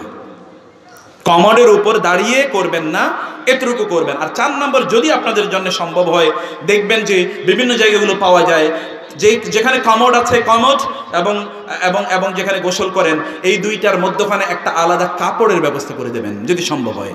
এটা বিভিন্ন হোটেলগুলোতে এরকম থাকে, যে এরকম যদি কোনো কাপড়ের ব্যবস্থা করে দিতে পারেন তাহলে আপনারা করবেন। মোদ্দা কথা হচ্ছে আপনি কোন উদ্দেশ্যে সেখানে ঢুকেছেন সেটা হচ্ছে রিয়েল ইস্যু। আপনি যদি সেখানে ওযুর জন্য ঢুকেন তাহলে আপনি সেখানে বিসমিল্লাহ বলতে পারবেন, কোনো সমস্যা নেই ইনশাআল্লাহ। বড় ফরজ কোনটি? একামতে দিন তাওহীদ ৭০,০০০ বার মৃত ব্যক্তির জন্য কালিমা খতম করলে কি উপকার হবে? বড় ফরজ কোনটি মানে কি? বড় ফরজ তো একটাই, তা হলো কি? আল্লাহ সুবহানাহু ওয়া তাআলার প্রতি বিশ্বাস স্থাপন করা। এটা হলো মূল কাজ। বিশ্বাস স্থাপন না করে আপনি কিসের একামতে দিন করবেন? একামতে দিনের জন্য কি লাগবে? ঈমান লাগবে না? আগে তো লাগবে কি? ঈমান। ঈমান লাগবে আগে। অতএব আগে ঈমান, তারপর একামতে দিন তো আপনাকে করতে হবে, ওটাও ফরজ। একামতে দিনটা কি? ফরজ। ঈমান আনার পরই তো আপনার একামতে দিন। কিসের দিন? ইকামাত ওয়া মান ইয়াবতাগি গায়রাল ইসলামি দীনান ফালান ইউকবালা মিন। অতএব আগে আপনি ঈমান আনবেন, ঈমান আনার পর আপনি ইকামাতে দ্বীন করবেন, অর্থাৎ দ্বীন প্রতিষ্ঠার কাজ করবেন। দ্বীন প্রতিষ্ঠার কাজ থেকে কেউ যদি বিরত থাকে তাহলে সে নবুয়তের দায়িত্ব পালন করলো না। এইটার কাজ তাকে অবশ্যই অবশ্যই করতে হবে। 70,000 বারের মৃত ব্যক্তির জন্য কালিমা খতম পড়লে কিচ্ছু হবে না, কিচ্ছু হবে না। মৃত ব্যক্তির জন্য আমাদের একমাত্র করণীয়, মৃত ব্যক্তির জন্য একমাত্র করণীয় কি? ওয়াল্লাযীনা জাউ মিন বা'দিহিম ইয়াকুলুনা রাব্বানা ইগফির লানা ولإخواننا الذين سبقونا بالإيمان ولا تجعل في قلوبنا غلا للذين آمنوا ربنا إنك رؤوف رحيم। একদল লোক তারা পূর্ববর্তীদের জন্য আল্লাহর কাছে দোয়া করে, হে আল্লাহ আমাদেরকে ক্ষমা করে দাও, আমাদের পূর্ববর্তীদেরকে ক্ষমা করে দাও।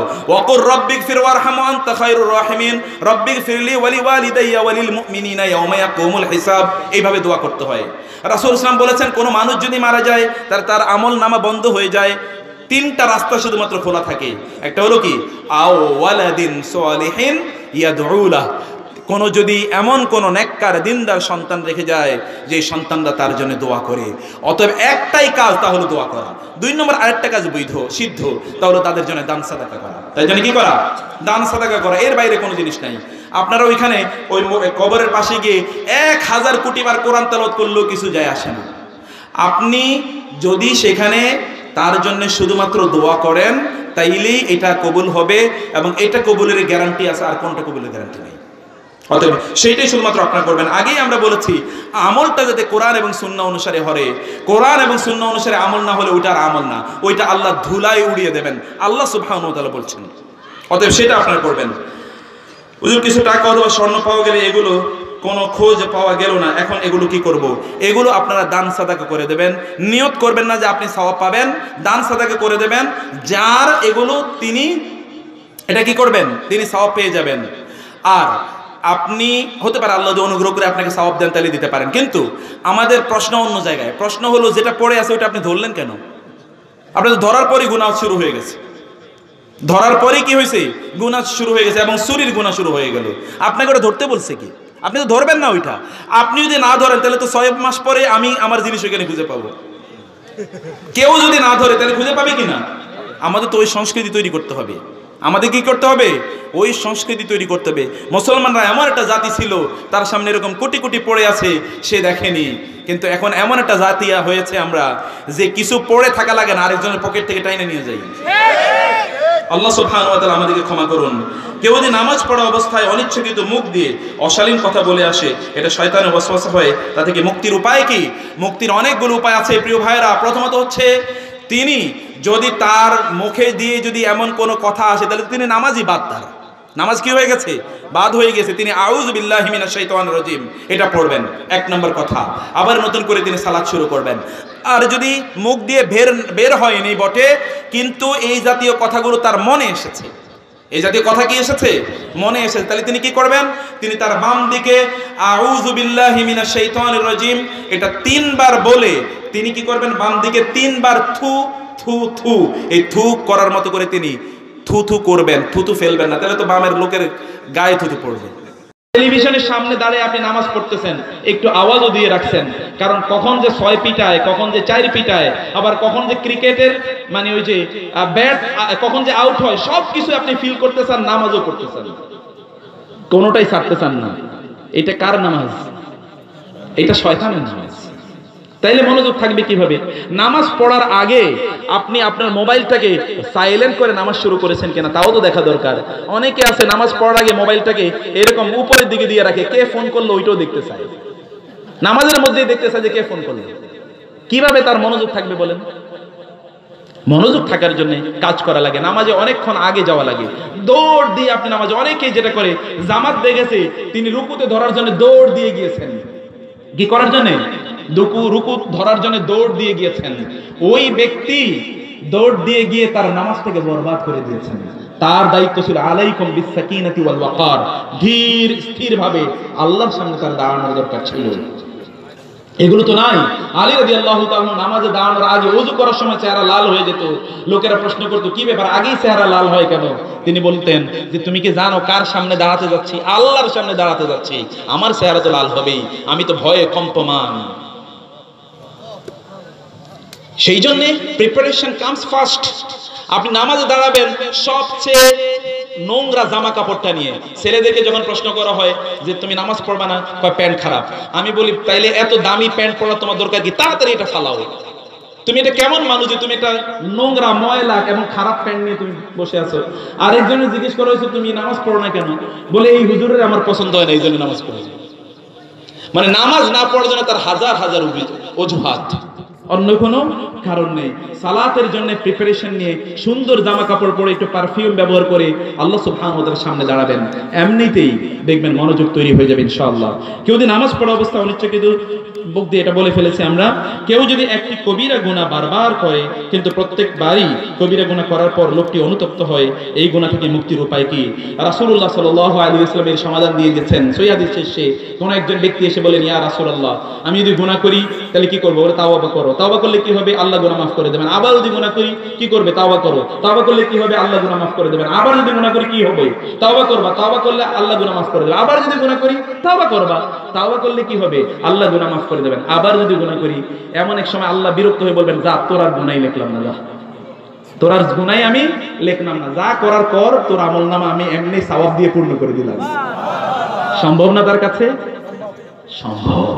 কিন্তু মনে রাখতে হবে এটা প্রত্যেকের জন্য ঘটবে তা কিন্তু না, এটা দুই একজনের জন্য ঘটতে পারে, কিন্তু প্রত্যেকের জন্য না। ওয়ালাইসাতিত তাওবাতু লিল্লাযিনা ইয়ামালুনা সু, ওই ব্যক্তির জন্য তাওবা নয় যে অপরাধ করে গিয়েছে হাত্তা ইদা হাদারা, যখন তার মৃত্যু উপস্থিত হলো তখন সে বলে ইন্নী তুবতুল আন ওয়ালাল্লাযিনা ইয়ামুতুনা ওয়া হুম কুফফার। প্রিয় ভাইরা, অপরাধ করার পরেই আপনাদের দুটো দায়িত্ব। একটা দায়িত্ব হচ্ছে তওবা করা, অপরাধ করার পরে কি করা?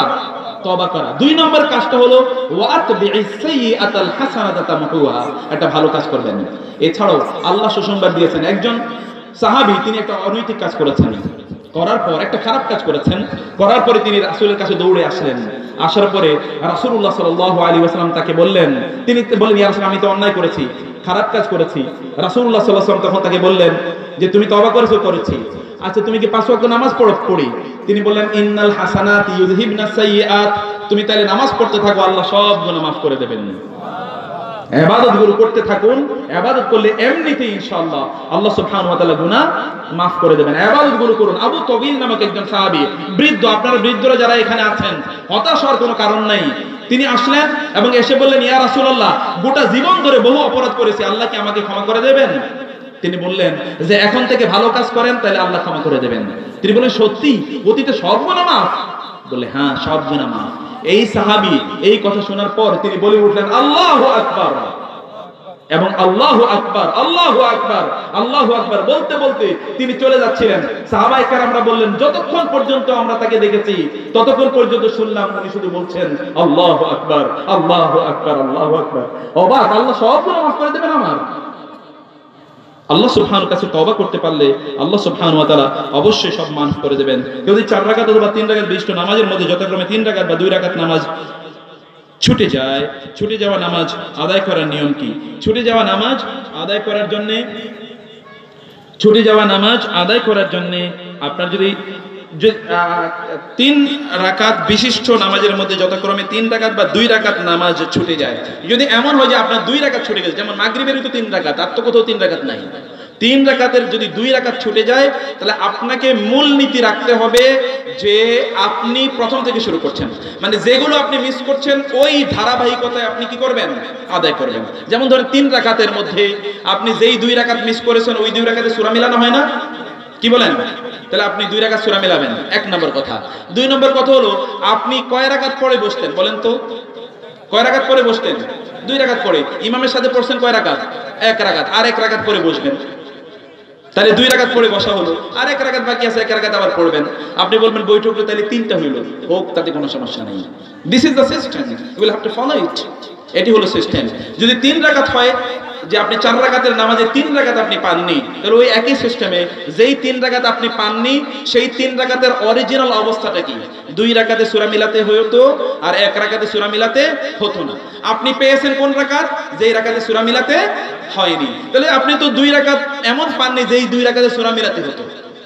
সেই জন্য আপনি দাঁড়াবেন, দাঁড়িয়ে 1 রাকাত আদায় করবেন, হয় সূরা মিলানো ছাড়া এর মধ্যে 2 রাকাত হয়ে গেল, আর বাকি 2 রাকাত তারপরে বসে 1 রাকাত আদায় করে বসে 2 রাকাত হলো, দাঁড়িয়ে তারপরে 2 রাকাত পড়বেন সূরা মিলিয়ে। অথবা আপনি দাঁড়িয়ে 1 রাকাত পড়বেন সূরা মিলিয়ে এবং বসবেন, এই যে 2 রাকাতের পরে বসা হলো, আর বাকি যে 2 রাকাত রইলো 1 রাকাতে সূরা মিলাবেন, 1 রাকাতে সূরা মিলাবেন না। এই ধারাবাহিকতা আপনার সালাত হয়ে যাবে, যেই কোনো ধারাবাহিকতা আপনি পড়তে পারেন। ভিতরের সালাত কি মাগরিবের মতো হবে? এইটা বড় ধরনের একটা বিতর্কিত বিষয়, বিতর্কিত মাসালা আপনাদের আনার প্রয়োজন নেই। তবে আমি বলি ভিতরের সালাত 3-4 ভাবে পড়া যায়। কয়ভাবে পড়া যায়? 4 ভাবে পড়া যায়। এক ভাবে পড়া হলো বুখারীর হাদিস আপনারা পড়বেন। বুখারীকে তো আর আপনারা অস্বীকার করতে পারবেন না। বুখারী শরীফের হাদিস এসে রাসূল সাল্লাল্লাহু আলাইহি ওয়াসাল্লাম 1 রাকাত ভিতরে সালাত আদায় করেছেন। হাদিসে এসে 3 রাকাত ভিতরে সালাত আদায় করেছেন। কিভাবে 3 রাকাত আদায় করেছেন? অন্য সহিহ হাদিসগুলোতে এসে 3 রাকাত আদায় করেছেন, 2 রাকাত পড়ে সালাম ফিরিয়ে বাকি 1 রাকাত আদায় করেছেন। 3 নম্বরে তিনি আদায় করেছেন 3 রাকাত একই ধারাবাহিকতা, একসাথে, মধ্যখানে তিনি বসেননি। এই 3টা স্টাইল। আর একটা হলো যেটা আমাদের অঞ্চলে আমরা করে থাকি, 2 রাকাত পড়ে আত্তাহিয়াত পড়ে আবার উঠে আমরা কি করি? আরো 1 রাকাত আদায় করি। এটা হলো একটা সিস্টেমের কথা বলছি। এবার আমরা যে উল্টা তাকবীর দেই, বলি উল্টা তাকবীর, তাই না? এই উল্টা তাকবীর আর ভাও তাকবীর, যেই তাকবীরই দেন না কেন, এই উল্টা আর ভাও এটা কখন দেবেন? সহিহ হাদিসে এসে ক্বাবলা আন ইয়ারকা আও বা'দা আন ইয়ারকা, অর্থাৎ রুকু দেওয়ার আগে অথবা রুকু দেওয়ার পর। রুকু দেওয়ার আগে অথবা রুকু দেওয়ার পর। রাসূল সাল্লাল্লাহু আলাইহি ওয়াসাল্লাম হাত তুলে তিনি দোয়া করতেন, আপনারা হাত তুলে দোয়া করবেন। এটা দোয়া কবুলের একটা জায়গা। যত লম্বা সময় পারেন দোয়া করবেন আল্লাহর কাছে। বাংলা, ইংরেজি, আরবি, হিন্দি, ফার্সি মিলিয়ে দোয়া করবেন, কোনো সমস্যা নাই। যেইটা যখন মুখে আসে তখনই চান, কিন্তু কায়মন বাক্যে আল্লাহর কাছে চান। এবং সেই দেখেন, আল্লাহ তো এতদিন আপনাদেরকে পরীক্ষা করেছেন, এবার আল্লাহকে একবার পরীক্ষা করে দেখেন। আল্লাহ তুমি বলছো দোয়া কবুল হবে, এবার আমি তোমারই পরীক্ষা ফেললাম, দেখি দোয়া কবুল হয়নি। এই পরীক্ষা ফেলতে পারবেন আল্লাহকে? কি বলেন? আল্লাহকে পরীক্ষায় ফেলে দোয়াটা করুন, দেখেন আল্লাহ কবুল করে কিনা, ইনশাআল্লাহ। অতএব এটা নিয়ে বিতর্ক আপনারা করবেন না, এর মাধ্যমে আপনারা পড়বেন। নামাজে মহিলাদের সিজদা দেওয়ার নিয়ম সম্পর্কে জানতে চাচ্ছি। আবারও সেই একই কাহিনী। আপনারা এই আলোচনাগুলো, এগুলো নিয়ে বিতর্ক আছে, বিতর্ক মাসালাটা আপনারা যত কম আনতে পারেন। আমাদের দরকার কি? হেদায়েত। আমাদের দরকার কি? এবং আমাদের দরকার জান্নাত। সেজন্য আপনারা এই সকল মাসালা আপনারা আনবেন না। এটাও একদিন বিতর্কিত মাসালা বলেছি যে নারীরা তারা পুরুষের মতো সেজদা দেবে না, এটাও যেমন সহিহ হাদিস দ্বারা প্রমাণিত। তেমনি ভাবে নারীরা তারা আলাদা করে, নারীরা পুরুষদের মতো, অর্থাৎ প্রত্যেকের সেজদাই একই রকম। পুরুষ এবং নারীদের ইবাদতের মধ্যে কোনো পার্থক্য নাই। এইটা যেরকম সহিহ হাদিস দ্বারা প্রমাণিত, তেমনি ভাবে বিপরীত একটি বক্তব্য আছে যে নারীদের সেজদাটা একটু আড়ষ্ট হয়ে, জড়সড় হয়ে তারা দেবে। এই হাদিসগুলোর মধ্যে দুর্বলতা আছে। এই হাদিসগুলোর মধ্যে কি আছে? দুর্বলতা আছে। তারপরও নারীরা তো ন্যাচারালি একটু জড়সড় হয়ে দাঁড়ায়। আমি যখন দাঁড়াই তখন এইভাবে দাঁড়াই, নারীরা কি এইভাবে দাঁড়ায়? তা তো না, তারা তো একটু জড়সড় হয়ে দাঁড়ায়। অতএব এই জড়সড় হয়ে দাঁড়ানো, এটা তাদের ন্যাচারাল, এই জায়গাটাতে এটা তাদের জন্য প্রাকৃতিক। এই জায়গাগুলোতে আপনারা বিতর্ক তৈরি করবেন না। ওনারা সালাত আদায় করুন, সালাতের আদায় করলে ইনশাআল্লাহ তাদের সালাত অবশ্যই হয়ে যাবে। এবং এখানে অনেকগুলো প্রশ্ন আছে, সেই প্রশ্নগুলোর মধ্যে আমি যা দেখতে পাচ্ছি তাও বিতর্কিত অনেকগুলো প্রশ্ন আছে। কোরবানি, আকিকা একসাথে দিতে পারবো কিনা, ইত্যকার সিত্যকার অনেক ইস্যু আছে। এগুলো সব আপনারা জানেন। জানার জন্য প্রশ্ন করতে হবে, মানার জন্য প্রশ্ন করতে হবে। যেটা আমরা জানি, বিতর্ক তৈরি করার জন্য প্রশ্ন করা যাবে না। বিতর্ক যদি আমার কারণে তৈরি হয়, তাইলে কিয়ামত পর্যন্ত এর জবাবদিহিতা, এর বোঝা আমাকে বহন করতেই হবে। আল্লাহ সুবহানাহু ওয়া তাআলা আমাদেরকে দিনটা ভালো করে বুঝার তৌফিক দান করুন। আল্লাহ সুবহানাহু ওয়া তাআলা আমাদেরকে যতটুকু শুনেছি ততটুকু আমল করার তৌফিক দান করুন। আল্লাহ সুবহানাহু ওয়া তাআলা আমাদেরকে কোরআন এবং সুন্নাহর উপর প্রতিষ্ঠিত থাকার তৌফিক দান করুন। আল্লাহ সুবহানাহু ওয়া তাআলা আমাদেরকে সহিহ দ্বীন বোঝার তৌফিক দান করুন। আল্লাহ আমাদের মধ্যে তাওহীদ এবং আকীদাকে শুদ্ধ করে আমাদের কাজগুলো সম্পাদন করার তৌফিক দান করুন। তার রাসূলকে অনুসরণ করার তৌফিক দান করুন। এই মাহফিলকে আল্লাহ কবুল করে নিন এবং এখানে যারা কষ্ট করেছে তাদের প্রত্যেককে কবুল করে নিন। যারা আপনারা অংশগ্রহণ করেছেন, আল্লাহ তাদের সকলকে ক্ষমা করে দিন। আল্লাহ আমাদের প্রত্যেকের সকল গুনাহগুলো মাফ করে দিন। এবং সহিহ হাদিসে যেমন রাসূল বলেছেন, আমরা যখন এখান থেকে উঠে যাব, আল্লাহ সুবহানাহু ওয়া তাআলা আমাদের সকল গুনাহগুলো মাফ করে দিন এবং আমাদের অতীতের গুনাহগুলোকে আল্লাহ সুবহানাহু ওয়া তাআলা সওয়াবে রূপান্তরিত করে দিন। আমাদের মৃতদেরকে আল্লাহ ক্ষমা করে দিন। আমাদের বাবা মাকে আল্লাহ সুবহানাহু ওয়া তাআলা দীর্ঘায়ু দান করুন।